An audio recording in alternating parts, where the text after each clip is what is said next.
Ramadan memiliki kemuliaan, Nabi Muhammad memiliki kemuliaan. Sehingga dengan kemuliaan Ramadan itu ialah fasilitas yang Allah berikan kepada kita umat Nabi Muhammad supaya kita memanfaatkan fasilitas itu. Selagi umur masih ada, fasilitas itu Allah berikan, manfaatkan. Jangan tidak dimanfaatkan fasilitas yang Allah berikan berupa kemuliaan-kemuliaan di bulan Ramadan. Rasulullah mengatakan, "Iza jaa Ramadan futiyat abwabul jannah." Kalau datang bulan suci Ramadan, kata Rasul, seluruh pintu surga itu dibuka. Maknanya bukan seperti pintu masjid kita ini dibuka. Terbuka seluruh kebaikan di bulan suci Ramadan itu.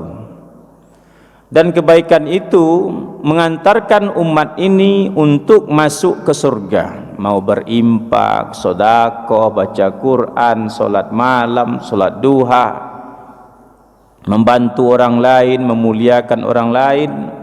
Terbuka semua pintu itu yang mengantarkan kita ke surga. Kenapa terbuka pintu surga? Karena aktivitas kita di bulan Ramadan itu pahalanya dilipat gandakan. Maka terbuka lebar pintu surga. Kalau terbuka lebar pintu surga, ada orang tak mau, ini orang yang tidak mau memanfaatkan fasilitas yang Allah berikan. Yang kedua, kemuliaan Ramadan itu wa ghulliqat abwabun nar. Kata Rasulullah, semua neraka berhenti beraktivitas. Ditutup pintu neraka itu. Selama Ramadan neraka tidak beraktivitas. Begitu juga di tempat-tempat lain. Nah, Ibu Bapak, ulama kita mengatakan siksa kubur pun selama bulan Ramadan dihentikan. Kenapa dihentikan? Karena menghargai mulianya bulan suci Ramadan.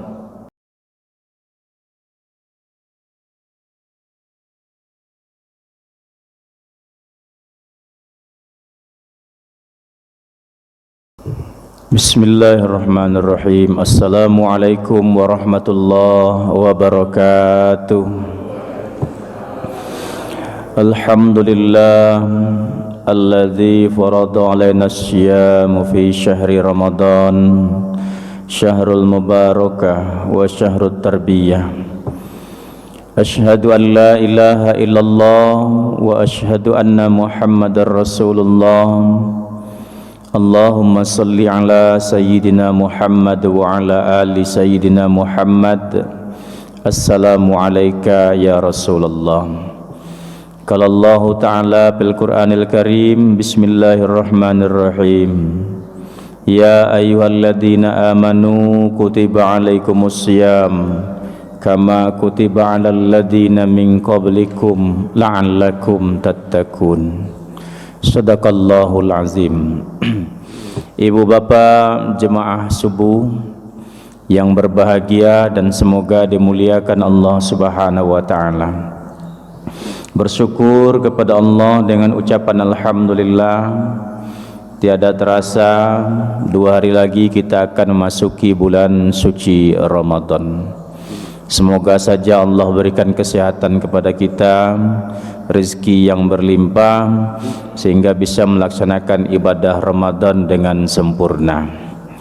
Salawat dan salam kepada Nabi Muhammad sallallahu alaihi wasallam. Allahumma salli ala sayyidina Muhammad wa ala ali sayyidina Muhammad, dan berkirim salam kepadanya, assalamu alayka ya Rasulullah. Ibu bapak yang saya muliakan, puasa belum dimulai tapi larangan mudik sudah dimulai. Belum puasa lagi Bu, tapi masalah mudik sudah dibicarakan. Setiap hamba Allah dan apa yang Allah ciptakan itu memiliki kemuliaan-kemuliaan. Ramadan memiliki kemuliaan, Nabi Muhammad memiliki kemuliaan. Sehingga dengan kemuliaan Ramadan itu ialah fasilitas yang Allah berikan kepada kita umat Nabi Muhammad supaya kita memanfaatkan fasilitas itu. Selagi umur masih ada, fasilitas itu Allah berikan, manfaatkan. Jangan tidak dimanfaatkan fasilitas yang Allah berikan berupa kemuliaan-kemuliaan di bulan Ramadan. Rasulullah mengatakan, "Iza jaa Ramadan futiyat abwabul jannah." Kalau datang bulan suci Ramadan, kata Rasul, seluruh pintu surga itu dibuka. Maknanya bukan seperti pintu masjid kita ini dibuka. Terbuka seluruh kebaikan di bulan suci Ramadan itu. Dan kebaikan itu mengantarkan umat ini untuk masuk ke surga. Mau berimpak, sedekah, baca Quran, solat malam, solat duha, membantu orang lain, memuliakan orang lain.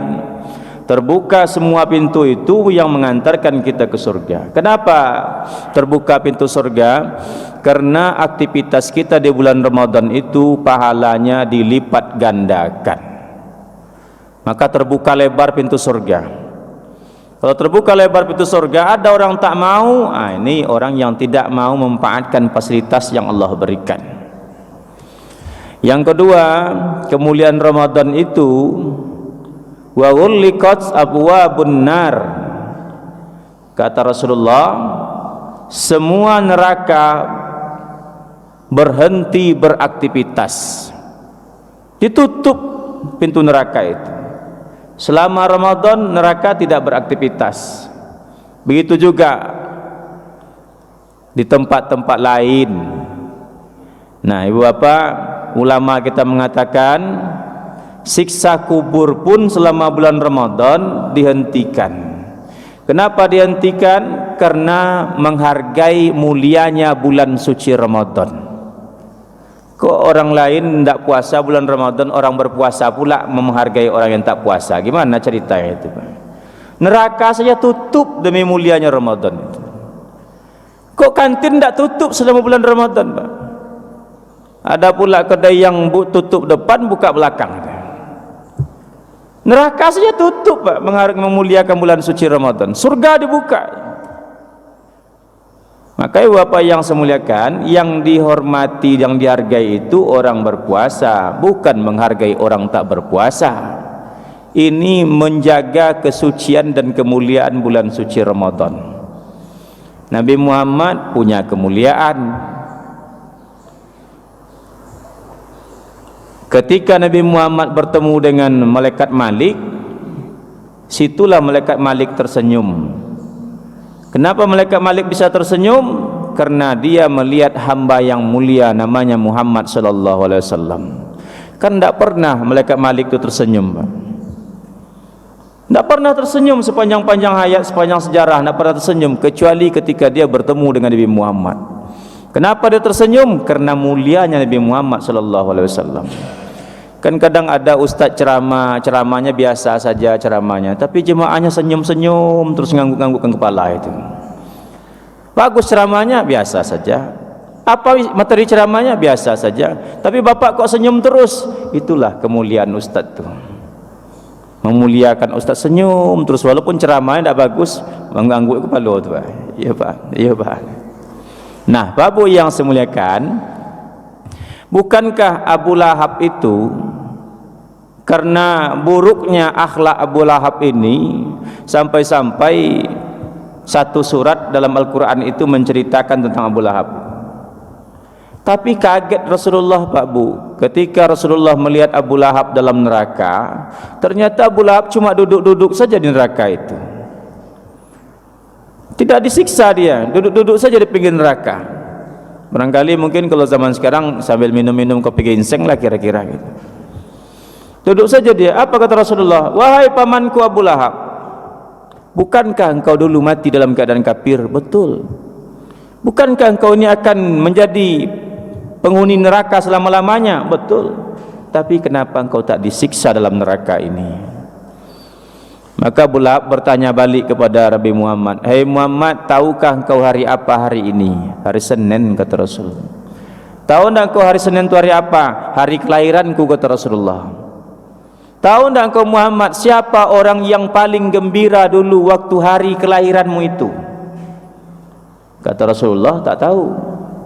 Sayalah orangnya yang paling gembira ketika engkau lahir dulu Muhammad, sampai ku merdekakan seorang budak yang bernama Suwaibah ketika itu. Maka karena aku gembira pada hari kelahiran Muhammad, maka setiap datang hari Senin aku off di neraka ini, tidak disiksa. Itu karena kemuliaan Nabi Muhammad.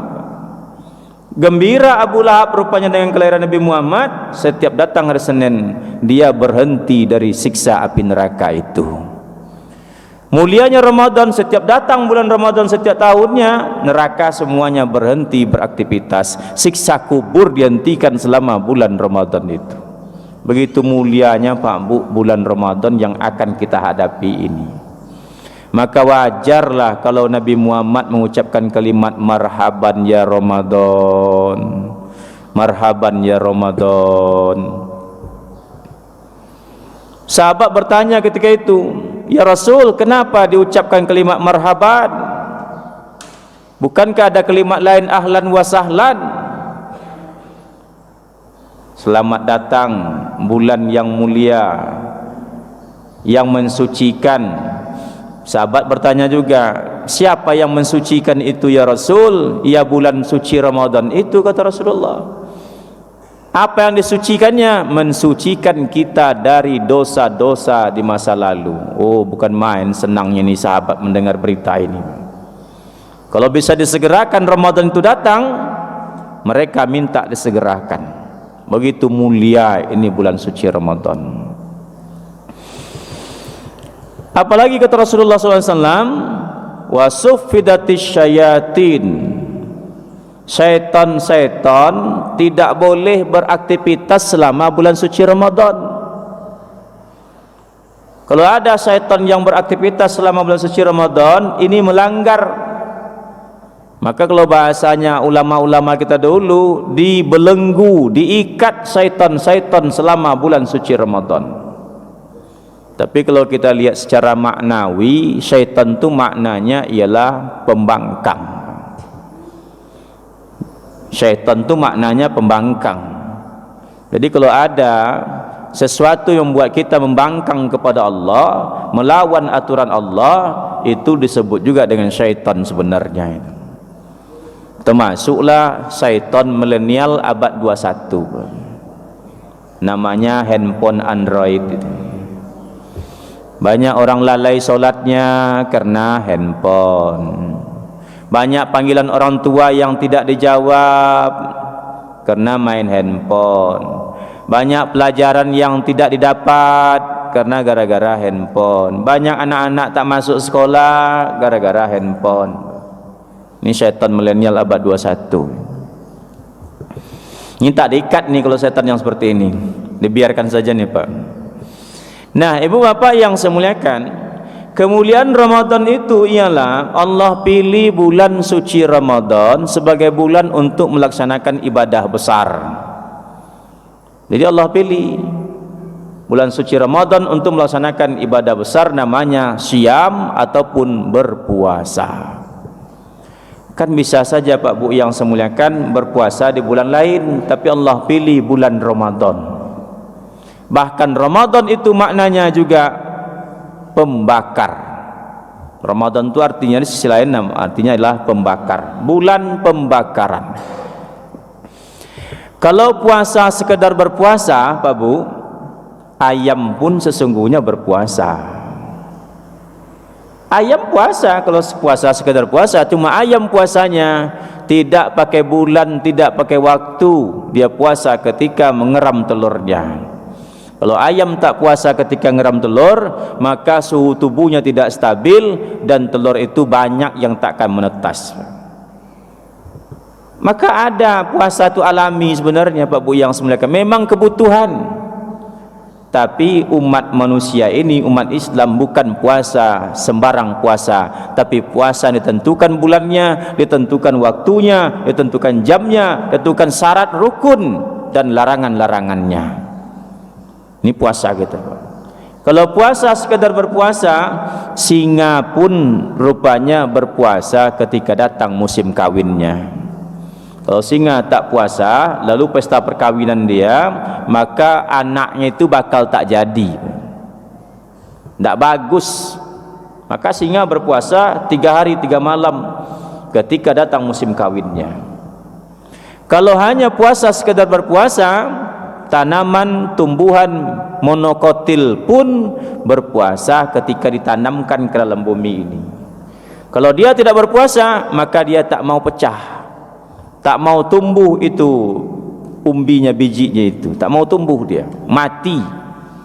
Maka Bapak yang semuliakan, tapi umat manusia ini puasanya bukan sembarang berpuasa. Ada rukunnya, ada syaratnya, ada aturannya, ada larangan-larangannya. Ada 3 tingkatan puasa manusia ini menurut para ulama. 1 ada namanya puasa am. Ini puasa orang kebanyakan atau puasa secara umum. Apa itu? Puasanya hanya menahan haus dan lapar saja. Dia puasa malam, berniat subuh, sahur, solat subuh, solat zuhur, solat asar, solat maghrib, solat isya, tak tinggal solatnya. Tapi puasa yang lakukannya itu hanya menahan haus dan lapar saja. Puasa Pak? Iya. Puasa Bu? Betul, iya saya puasa. Tapi yang lain-lain tidak ditahan. Pandangan tidak ditahan, pendengaran tidak ditahan, lisan tidak ditahan, tangan tidak ditahan, kaki juga tidak dipuasakan. Ada orang menggosip, dia dengar juga baik-baik. Ada sesuatu yang tak boleh dilihat, dia lihat juga. Ada sesuatu yang tak boleh ceritakan, dia ceritakan juga. Puasa ini yang sering diucapkan oleh Rasulullah sebagai kekhawatiran Rasulullah terhadap umat ini. Kata Rasul, sedih saya, kata Rasul, kam min shaimin laisa lahu min siyami illal ju'i wal atas. Sedih saya, kata Rasulullah, banyak umatku besok yang berpuasa, yang dia dapatkan cuma haus dan lapar saja. Pahala sudah hilang, ampunan tak dapat. Kenapa? Sudah terbang itu pahala, karena yang lain tidak jaga, hanya sekedar menahan haus dan lapar saja. Ceritakan aib orang lain, berangkatlah pahala puasa itu ke orang lain tadi. Qaulaz zur, siapa di antara umatku yang tidak meninggalkan qaulaz zur, kata Rasul, kata Allah Subhanahu wa taala dalam hadis qudsi. Siapa di antara umatku tidak meninggalkan qaulaz zur, perkataan-perkataan dusta, hoax. Dia puasa tapi tebar hoax juga. Maka kata Rasulullah SAW, Allah tidak berhajat sedikit pun terhadap haus dan laparnya orang ini. Tidak ada keinginan Allah untuk menerima puasa orang ini sedikit pun. Kenapa? Qaulaz zur, berkata-kata dusta, tidak ditinggalkan selama berpuasa di bulan Ramadan itu. Makanya Pak Bu yang semuliakan, hindari ini qaulaz zur, berkata-kata dusta alias bohong. Oh, bohong untuk kebaikan bolehnya Ustaz. Kebaikan itu ibu bapak yang semuliakan, bukan kita yang merumuskan. Ini baik menurut kita, belum tentu baik menurut orang lain. Ini baik menurut orang lain, belum tentu baik menurut kita. Jadi kebaikan seperti apa yang dibolehkan berbohong sudah dirumuskan oleh Allah dan Rasulnya. Nah, Pak Bu yang semuliakan, ada 3 kebohongan yang dibolehkan. Itu pun sifatnya insidentil, darurat, tidak bisa dibuat-buat. Nanti anak-anak ujian, oh demi kebaikan nih kita bantu anak kita, kita luluskan saja semua. Itu bukan kebaikan Pak Bu yang semuliakan. Kebaikan menurut kita, tapi hasilnya besok kita menciptakan generasi-generasi yang tidak bertanggung jawab. Jadi pemimpinlah anak seperti ini besok, maka dia akan buat juga yang seperti itu. 1, kata Rasulullah, berbohong untuk menyelamatkan nyawa. Nyawa ini dalam perang, Ketika ditanya, dicari si A oleh musuh, jelas itu musuhnya, itu musuh. Maka ketika itu kita boleh berbohong. Oh, saya tak pernah lihat Pak Ketua tadi, tak lihat saya pagi ini tak kemana dia. Jelas musuhnya. Tuh boleh berbohong. Mendamaikan atau mengislahkan suami istri yang tidak baikan. Berbohonglah mertua ini supaya berbaikan suami istri ini, demi keutuhan rumah tangga mereka, demi kebahagiaan anak-anak mereka, demi masa depan cucu-cucu dia. Berbohong dia, ini baru kebaikan. Boleh berbohong yang seperti itu. Nah, Pak Bu yang semuliakan, tapi yang lain tidak. Atau berbohong untuk mendamaikan orang yang sedang bermusuhan. Si A bermusuhan dengan si B. Dah lama ini, mereka ini dulu kawan akrab, sekarang dia bermusuhan. Terus nanya sama Pak RT, oh Pak RT nya berbohong. Enggak ada cerita-cerita kamu kok, dia baik-baik saja. Bahkan dia rindu katanya ingin bersahabat seperti dahulu lagi. Akhirnya mereka baikan. Ini boleh demi kemaslahatan yang lebih besar. Nah, Bapak yang semuliakan, selama kaulah zur, berkata-kata dusta itu tidak ditinggalkan, Allah tidak berhajat dengan haus dan laparnya seseorang itu. Sah puasanya? Sah. Karena yang membatalkan puasa itu ialah sesuatu yang menjadi sebab batalnya puasa, seperti makan minum, hubungan suami istri di siang hari, memasukkan sesuatu ke dalam rongga tubuh kita. Makanya Pak Bu yang semuliakan, heboh orang hari ini. Kenapa? Dapat giliran vaksin nanti, suntik vaksin di siang Ramadan. Pak Ustadz, kami suntik vaksin tanggal 27 Ustadz, tanggal 28 siang hari, batal puasa Pak Ustadz. Nah, Pak Bu yang semuliakan, Majelis Ulama Indonesia telah mengeluarkan fatwa nomor 23 kalau saya tak salah tahun 2021 tentang bolehnya suntik vaksin di siang hari di bulan Ramadan, tidak membatalkan puasa, kata Majelis Ulama Indonesia. Berarti kalau itu salah, berdosa, sudah dijamin dosanya oleh Majelis Ulama Indonesia. Jadi kalau Bapak dipaksa suntik vaksin, tidak usah. Kalau berdosa sudah dijamin oleh Majelis Ulama Indonesia. Kita sebagai umat ini ikut saja Bapak yang saya muliakan.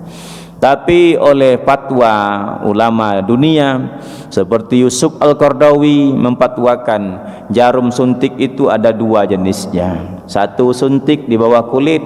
Ini sepakat ulama mengatakan tak batal puasa kalau suntiknya di bawah kulit. Tapi kalau jarumnya itu di bawah daging, dalam dia set, panjang jarumnya masuk ke dalam itu. Kalau orang-orang kurus itu terpantak ke tulang tuh Pak. Ini orang gemuk baru aman sedikit dia. Nah, kalau yang seperti ini kata Yusuf Al-Qaradawi, Bapak yang semuliakan, ulama berbeda pendapat. Ada yang mengatakan tak apa-apa, ada yang mengatakan batal.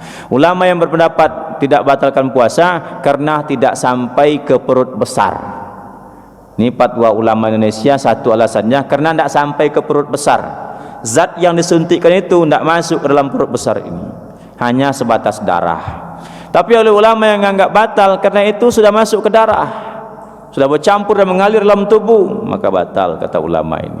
Maka Bapak yang saya muliakan, kita mengikuti fatwa ulama Indonesia karena kita tinggal di Indonesia.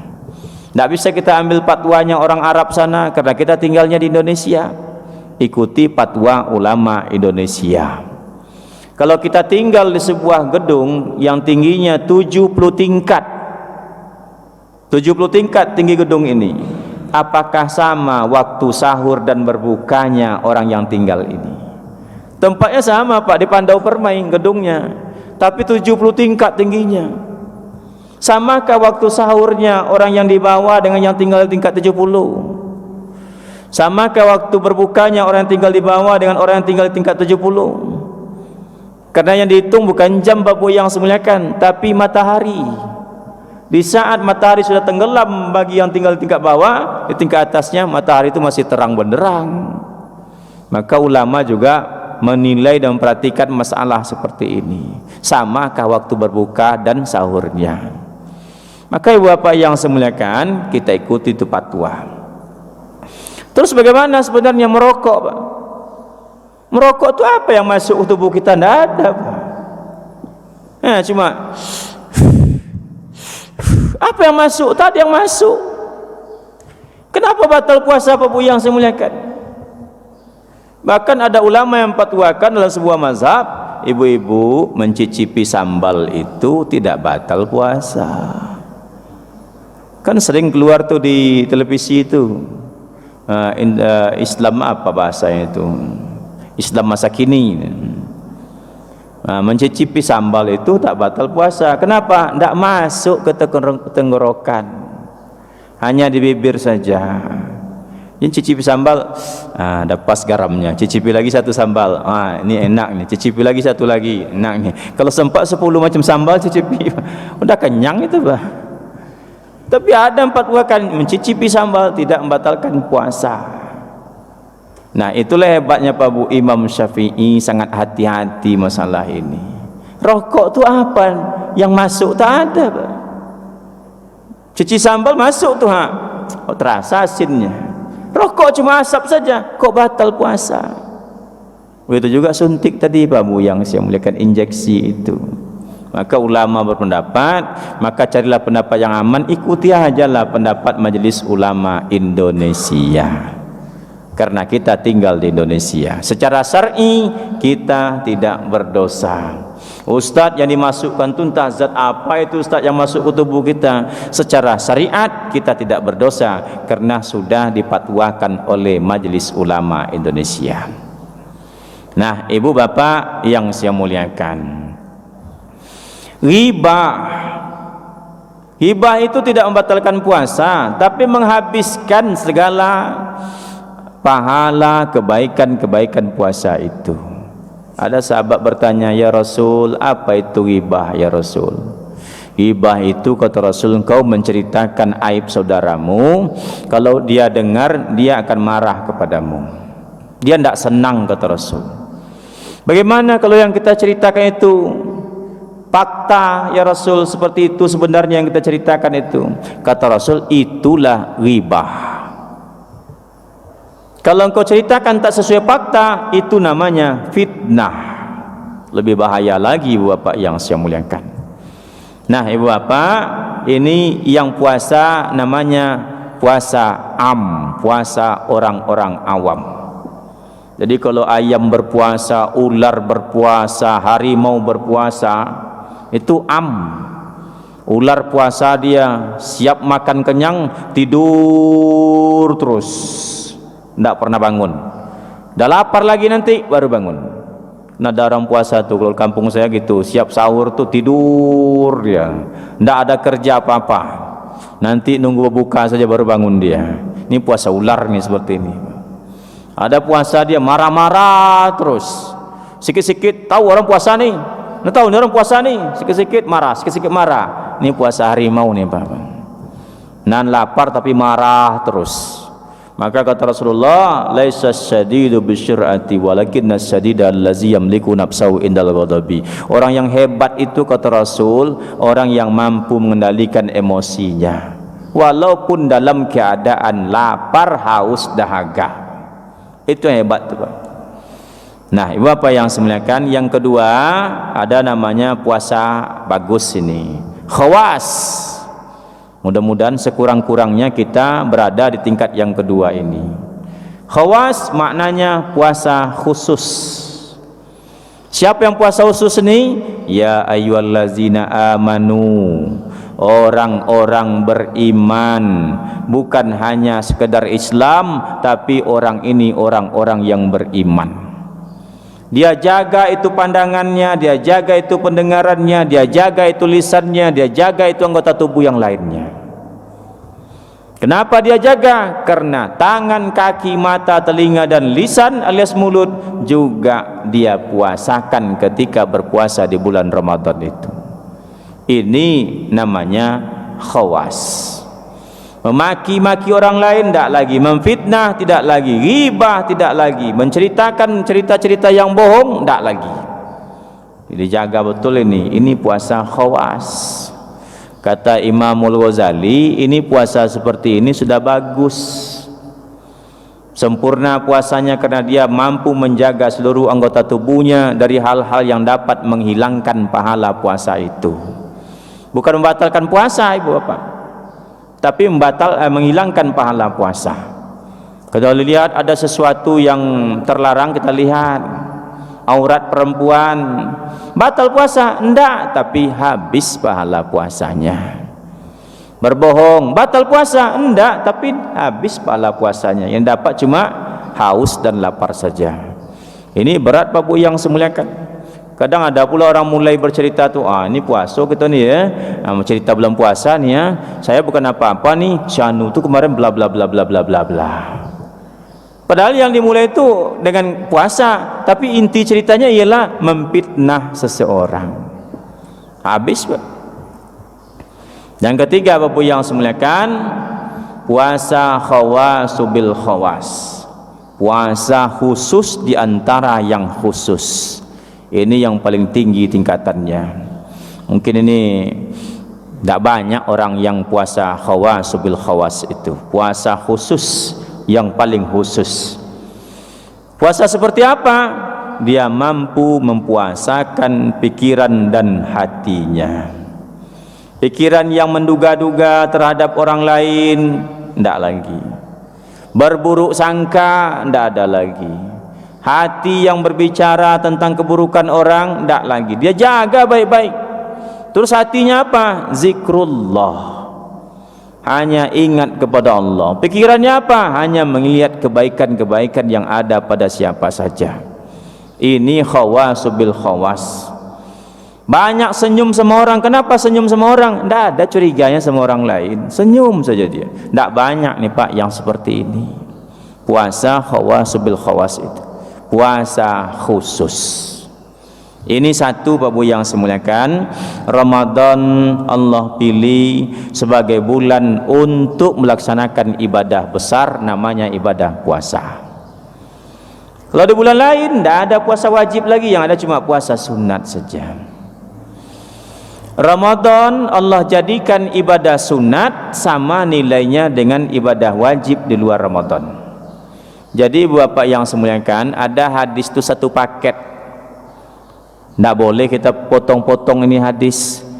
Man soma Ramadana wa man qama Ramadana imanan wa ihtisaban ghufira lahu ma taqaddama min zambi. Siapa yang puasa di siang hari dan siapa bertarawih di malam hari, ini satu paket. Siang puasa, malam tarawih. Ghufira lahu ma taqaddama min zambi, Allah ampuni dosa-dosanya di masa yang lalu. Apa rumusnya? Siang puasa, malam tarawih. Satu kan wajib Ustaz, satu kan sunat. Iya, sunat tarawih itu hanya ada di bulan Ramadan dan nilainya sama dengan wajib di luar Ramadan. Hanya ada di bulan Ramadan. Besok siap Ramadan, awak mau salat tarawih lagi? Tidak ada Bapak yang semakin selesai. Oleh sebab itu fasilitas yang Allah sediakan untuk kita selama bulan Ramadan, manfaatkan dengan maksimal. Siang kita puasa, malam kita bertarawih. Ini hanya ada di bulan Ramadan. Yang ketiga Bapak yang semuliakan, Ramadan Allah pilih sebagai bulan untuk menurunkannya Al-Quran. Syahrul Ramadan allazi unzila fihi al-Quran hudal linnasi wa bayyinatin minal huda wal furqan. Al-Quran bisa diturunkan di bulan Zulhijjah, Zulkaidah, Muharram, Safar, Rabiul Awal, bisa. Tapi Allah pilih Al-Quran itu diturunkan di bulan Ramadan. Kenapa? Karena Ramadan bulan yang mulia. Maka ibu bapak yang saya muliakan, banyak-banyak membaca Al-Quran di bulan Ramadan. Ustaz, saya tak bisa lagi baca Quran Ustaz. Kenapa? Tak nampak mata saya ini. Pakai kacamata gimana? Tak juga nampak. sekurang-kurangnya Pak Bu yang saya muliakan, perbanyaklah mendengarkan baca-bacaan Al-Quran di bulan Ramadan. Ini yang kita takutkan, tidak bisa dengar lagi Ustaz. Kenapa? Pemerintah larang tadarus Al-Quran di bulan Ramadan di masjid. Tidak dengar lagi, sepi. Siap sholat tarawih, orang pulang semua, tak ada tadarus Al-Quran di masjid. Itu himbauan pemerintah. Gimana Ustaz? Sekurang-kurangnya Pak Bu yang semuliakan, tak juga bisa seperti itu. Banyak-banyaklah berzikir di bulan Ramadan ini. Khatam Quran di bulan Ramadan bagus kalau konsekuen menjalankannya. 2 lembar setelah salat subuh, 2 lembar setelah salat zuhur, 2 lembar setelah salat asar, 2 lembar pula setelah salat maghrib, 2 lembar pula setelah salat isya. 2 berarti 10 lembar. 1 juz itu bambu cuma 9 sampai 10 lembar. Berarti 30 hari Ramadan khatamlah kita Quran. Ambil sunnah dan barokah di bulan Ramadan, manfaatkan Pak. Ini pesan-pesan saya nih Pak Bu yang saya muliakan, manfaatkan. Kalau ibu bapak kuat karena tidak makan sahur, berpuasa esok serem penuh, lalu ibu bapak pulang tarawih jam 9, jam 10 dah tidur, tak bangun lagi sahur, nanti bangunnya pas azan subuh saja.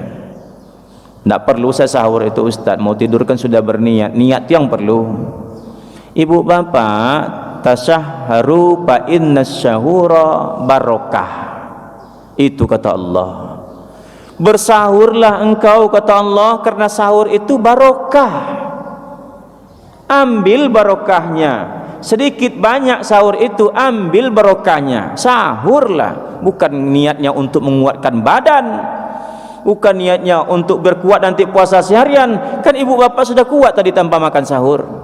Tapi ambil barokah. Nabi makan kurma, bapak ibu makan kurma lah. Oh Ustaz, jangankan 3 biji Ustaz, 1,5 kilo pun makan kurma, tidak kenyang saya.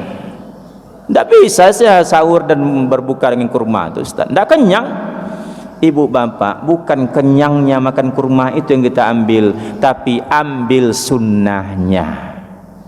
Ya Allah, saya makan kurma ini tidak kenyang nih ya Allah, tapi Nabi melakukan ini, maka saya lakukan, saya makan pula kurma 3 biji itu. Ambil sunnahnya. Jangan biarkan kesempatan yang Allah berikan kepada kita di Ramadan tahun ini kita biarkan berlalu begitu saja. Oh, kalau orang kampung saya berbuka itu tidak kenyang tuh kurma, sekurang-kurangnya pecal 1 piring. Ambil sunnahnya, kurma dulu 3 biji, kenyang tak kenyang, kuat tak kuat, nantilah cerita. Tapi Rasulullah melakukan hanya, kita ambil sunnahnya. Coba Pak Bu yang semuliakan, jangan biarkan ini. Menurut penelitian, makan nasi itu ketika berbuka itu tidak pakai mukaddimah Pak.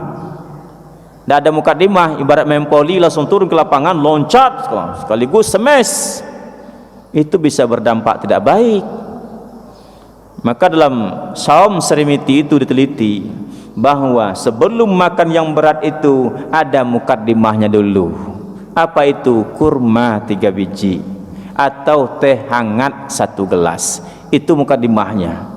Baru masuk yang berat-berat, supaya apa? Keseimbangan tubuh untuk mengolah makanan berat itu baik dia. Kalau tidak Bapak yang semuliakan, terkadang langsung makan lemas. Kenapa lemas? Belum siap anggota tubuh kita untuk mengolah makan berat itu. Maka ada mukadimahnya teh atau kurma 3 biji. Ambil sunnahnya Pak Bu yang saya muliakan. Nah ibu bapak yang saya muliakan, Ramadan punya banyak nama. Kenapa banyak nama? Karena Ramadan punya keistimewaan dan kemuliaan. Ramadan Nabi sebut dengan syahrus syiyam, 1, bulan puasa. Jadi kalau orang sebut puasa, oh enggak sama tuh Ustaz, yang betul tuh syiyam. Oh syiyam tuh enggak sama, enggak salah itu, enggak betul tuh Ustaz. Yang betul tuh apa? Saum. Ini kan podo ae sampai mawon nih Pak. Itu juga Siam, saum, puasa itu juga. Kenapa dipersulit lagi untuk memahami bahasa ini? Puasa, saum, siam, apa maknanya? Menahan atau mengendalikan. Oh, kalau menahan bukan itu Ustaz. Imsak artinya menahan. Podo ae sememawon, Pak. Enggak usah diribut-ributkan lagi masalah itu. Kapan kita bersahur itu Ustaz, waktu terakhirnya? Ada mengatakan, oh bukan serine itu waktu terakhir. Terakhir itu ialah ketika Rasulullah menyebutkan azannya Bilal bin Rabah. Silakan Pak, kalau itu masalahnya silakan saja. Azan Abdullah bin Ummi Maktum itu fajar kizib. Azannya Bilal bin Rabah itu fajar siddiq. Azannya Bilal itu sudah masuk waktu subuh. Azanlah dia, situlah batas bersahur itu, kata Rasulullah sallallahu alaihi wasallam. Tidak salah, memang betul seperti itu. Batas sahur itu ketika masuknya fajar siddiq. Tapi kenapa ulama Indonesia membuat batas sahur itu fajar kizib? 7 atau 10 menit sebelum masuk waktu subuh itu, maka bunyilah sirine. Berhentilah kita makan sahur, imsaklah namanya pada waktu itu. Oh belum tuh Ustaz, yang betulnya nanti ketika sudah azan subuh. Betul, kalau bapak-bapak mau lanjutkan makannya sampai azan subuh silakan, tidak salah Pak, saya tidak menyalahkan. Cuma ulama kita ingin bersih kita dari bahaya. Kalau aqua ini, le minerale ini bukan aqua Pak, berdiri di sudut sini paling pinggir, ini belum jatuh. Ini belum jatuh. Kalau kita makan sampai waktu azan itu tiba, belum batal puasa kita, Pak. Sah. Tapi kalau sedikit saja terlewat, jatuh. Sedikit saja melangkah ke depan, jatuh. Sedikit saja waktu azan itu terlewat oleh makan kita yang belum bersih di mulut, kita telan juga, bisa batal puasanya.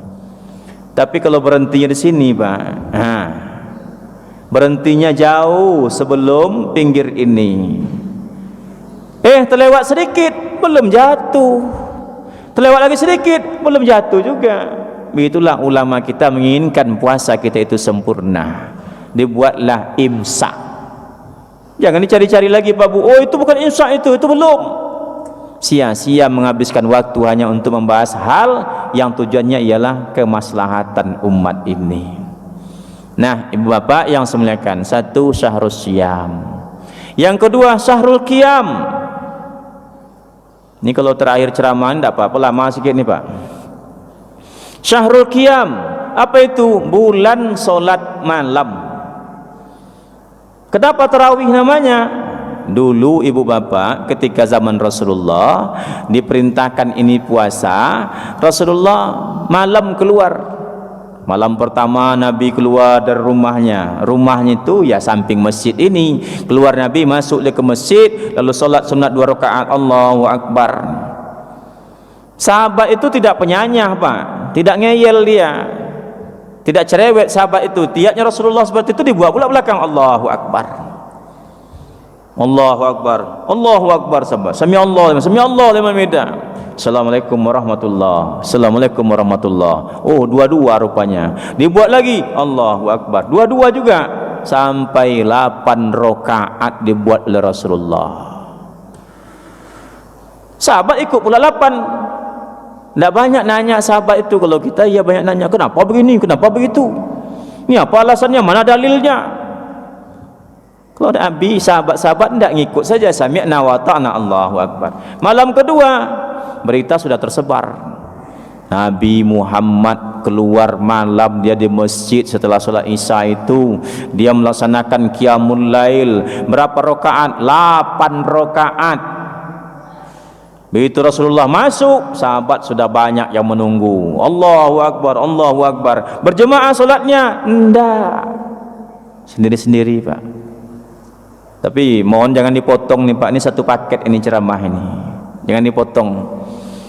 Nanti dipotong pula ceramahnya. Berjemaah? Enggak, sendiri-sendiri. Nanti tarawih sendiri-sendiri semua, belum sampai. Nah, ibu apa yang semuliakan, malam kedua masjid sudah melimpah. Malam ketiga lebih ramai lagi, orang pinggir-pinggir kota Madinah pun datang ke masjid itu untuk solat. Diburu nih solat tarawih itu. Tapi belum ada istilah tarawih, yang ada tuh qiyamul lail. Malam ketiga penuh masjid, ditunggu-tunggulah kehadiran Rasulullah SAW. Nabi tak keluar dari rumahnya. Sehingga sahabat bertanya-tanya, kenapa Nabi tak keluar? Kenapa Nabi tak keluar? Apakah cuma 2 malam saja solat itu? Ini kan ada juga di tempat saya tuh, ada beberapa orang jemaah, dia solat tarawihnya sendiri-sendiri dan cuma 2 malam saja di masjid, selebihnya di rumah dibuatnya. Kenapa seperti itu? Ngikut dan mencontoh Rasulullah. 2 malam di masjid, selebihnya di rumah. Banyak yang lucu-lucu Pak kadang Bang. Nah, Bapak yang semuliakan, besok sahabat bertanya kepada Rasulullah, ya Rasul, kenapa engkau tak keluar malam tadi? Apakah cuma 2 malam saja qiyamul lail di bulan Ramadan ini? Jadi kalau ada nanti Pak Ketua, kawan kita 2 malam cuma datang, itu nyontoh Rasulullah itu Pak. Apakah cuma 2 malam saja salat qiyamul lail ini? Enggak, kata Rasulullah, saya tahu kalian ramai di masjid. Lalu kenapa engkau enggak keluar ya Rasul? Saya enggak keluar itu, kata Rasul, khawatir besok kalian kira pula umat ini mengira ini salat wajib, padahal ini sunnah.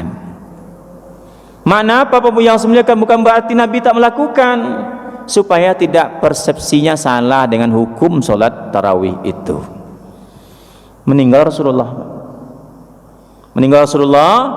maka diangkatlah Abu Bakar Siddiq menjadi khalifah.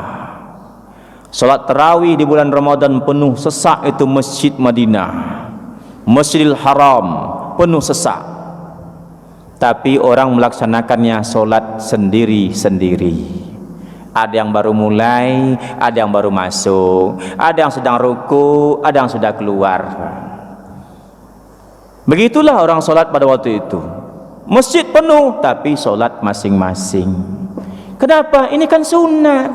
Sudah ya mesti masing-masing, tidak mesti berjemaah.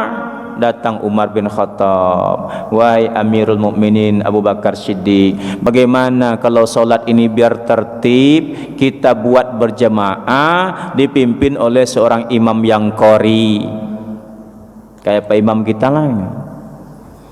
Apa kata Abu Bakar? Wahai Umar, ini tidak pernah dibuat zaman Rasulullah, bid'ah namanya. Sudah ada istilah bid'ah Pak. Ini bid'ah namanya kalau kita buat. Apa kata Umar bin Khattab? Kalaupun ini bid'ah wahai Abu Bakar Siddiq, ini namanya bid'ah hasanah, demi kebaikan dan kemaslahatan umat. Jadi tidak berdosa ini. Saya insya Allah tak berdosa, kata Umar bin Khattab. Ini bid'ah hasanah, baik, bahkan berpahala. Maka dipilihlah Ubay bin Ka'ab menjadi imam ketika itu, karena dialah yang paling bagus bacaannya dan dia mengerti kondisi jemaah. Bacalah Ubay bin Ka'ab jadi imam, murattal, bacaan tartil. Tidak lama-lama dia Bismillahirrahmanirrahim, tidak ngambil napas itu Ubay bin Ka'ab. Bismillahirrahmanirrahim, alhamdulillahirabbil alamin, arrahmanirrahim, tartil Pak. Tapi tidak bersambung-sambung seperti yang di Jawa itu Pak. Bismillahirrahmanirrahim, amin, tidak seperti itu, sambung-sambung, putus-putus. Nah, ibu bapak yang saya muliakan, sejak itu sampai sekarang bid'ah itu dilakukan, yaitu sholat tarawih berjemaah. Kenapa tarawih namanya? Ini Umar juga yang buat. Kita laksanakan dengan secara tarwihi. Apa itu? Santai, tidak terburu-buru. Apa makna santainya? Siap salam, kita duduk-duduk dulu. Assalamualaikum warahmatullahi, Assalamualaikum warahmatullahi, tenang dulu. Lalu kapan pula Pak Bu yang semuliakan diisi dengan selawat Subhanal Malikil Quddus Quddus Subhanal Malikil Ma'bud. Kapan pula dibuat itu? Tengah-tengahnya itu diisi pula dengan amaliyah yang lain. Raima ampu amri'in zukirta indau falam yusalli alaih. Perbanyak berselawat kepada Rasulullah sallallahu alaihi wasallam. Itu santainya. Allahumma salli ala Sayyidina Muhammad sallallahu alaihi wasallam. Allahumma salli alaihi. Isi dengan selawat. Bukan santainya Assalamualaikum warahmatullahi wabarakatuh. Minum dulu belakang tu ada minum tu, ada kue. Enggak kayak gitu, Pak. Sejak itulah sampai sekarang Pak Buyang semuliakan, kita sebut dengan tarawih, kita laksanakan berjamaah. Nih kita ringkas saja Pak Buyang semuliakan. Ramadan Nabi sebut dengan syahrul Quran. Banyak-banyaklah baca Quran. Ramadan Nabi sebut juga dengan istilah syahrul impak. Banyak-banyaklah berimpak. Ramadan juga disebut dengan syahrul jihad. Apa itu? Melawan nafsu diri sendiri. Ramadan juga disebut dengan syahrut tarbiyah, yaitu bulan pendidikan, mendidik diri kita ini disiplin selama bulan suci Ramadan itu. Maka ibu bapak yang semuliakan, kemuliaan-kemuliaan bulan Ramadan yang Allah berikan kepada kita tahun ini, insya Allah Pak, mari kita manfaatkan dengan sebaik-baiknya. Jangan kita lewatkan sedikit pun barokah-barokah, fadilah-fadilah dan sunnah-sunnah yang ada di bulan Ramadan ini.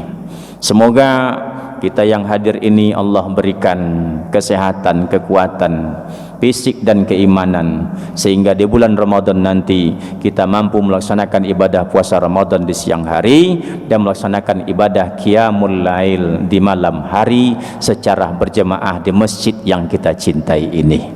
Terima kasih, mohon maaf atas segala kekurangan. Sebelum ditutup, kalau ada yang ingin dipertanyakan, dipersilakan. Pas. Mohon maaf atas segala kehilapan dan kekurangan. Marhaban ya Ramadan, marhaban ya Ramadan, marhaban ya Ramadan. Subhanaka Allahumma wa bihamdika asyhadu an la ilaha illa anta astaghfiruka wa atubu ilaik. Walhamdulillahi rabbil alamin. Wassalamualaikum warahmatullahi wabarakatuh.